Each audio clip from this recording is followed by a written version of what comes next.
semuanya, bersama Yuliana Damayanti di sini, kita akan membahas mengenai perlindungan diri dan investasi. Dari dua kata tersebut, apa yang melintas di pikiran kalian? Ya benar, FID. Seiring perkembangan industri jasa keuangan, lahirlah produk asuransi yang dikaitkan dengan investasi atau yang disebut dengan unit link. Produk ini menggabungkan dua manfaat dalam satu polis. Dari berbagai macam perlindungan dan manfaat yang dihadirkan, terdapat berbagai macam permasalahan yang kemudian dirasakan oleh nasabah.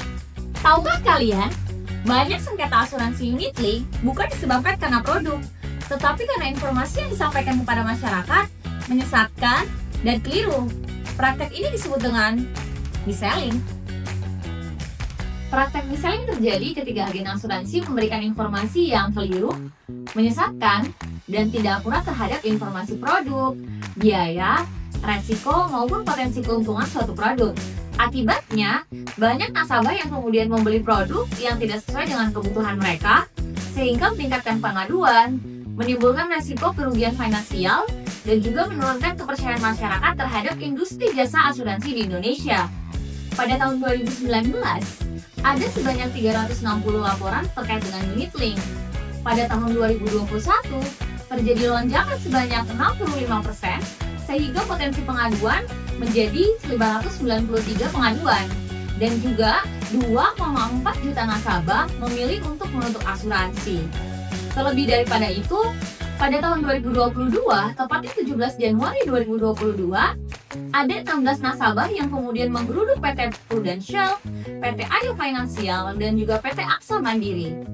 Berangkat dari kondisi tersebut, terbitlah penelitian mengenai bagaimana seharusnya perlindungan dan pencegahan terhadap praktik mis-selling di Indonesia yang dimulai dari tata cara pemasaran dan juga dibandingkan dengan Singapura sebagai benchmark industri keuangan asuransi Indonesia yang lebih maju.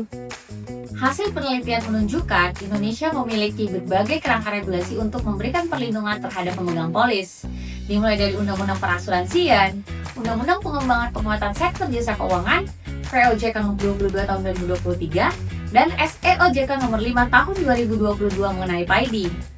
Regulasi tersebut hadir memberikan perlindungan melalui pemasaran pemberian informasi kepada nasabah dengan melakukan proses perekaman secara langsung untuk melindungi nasabah ataupun tertanggung itu sendiri.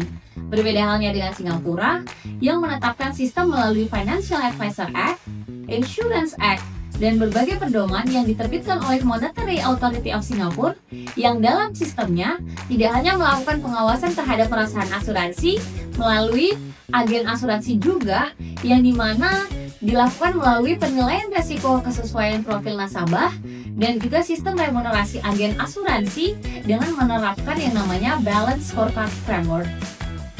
1. Pre-contractual gap capping. Konsep untuk memposisikan dan mengawasi pada saat produk didesain, materi disusun, naskah diformulasikan sebagai gerbang utama pengawasan untuk mengawasi secara ketat sebelum formulasi tersebut untuk pemegang polis lahir ataupun ditutup.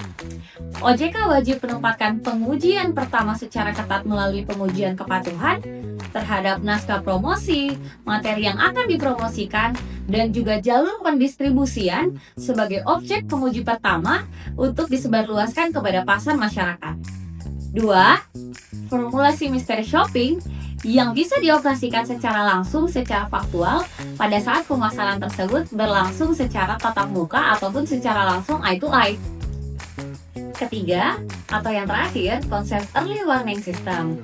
Early warning system ini dioperasikan dengan mendeteksi indikator-indikator yang menjadi sinyal bahaya, seperti adanya akumulasi banyaknya pembatalan polis pada masa awal asuransi. Yang kedua, adanya volume yang tidak wajar pada satu kanal ataupun distribusi tertentu. Dan yang terakhir, banyaknya akumulasi pengaduan terkait dengan asuransi yang tidak wajar. Sampai di sini pembahasan singkat kita mengenai praktek mis-selling ini sendiri. Semoga dapat memberikan kontribusi terhadap pengembangan ilmu hukum dan juga menjadi referensi bagi praktisi hukum lainnya dan peneliti-peneliti yang akan meneliti mengenai praktik mis-selling terhadap asuransi yang dikaitkan dengan investasi ini sendiri.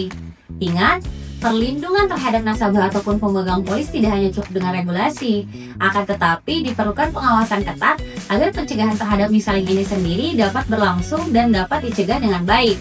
Sampai jumpa dan terima kasih.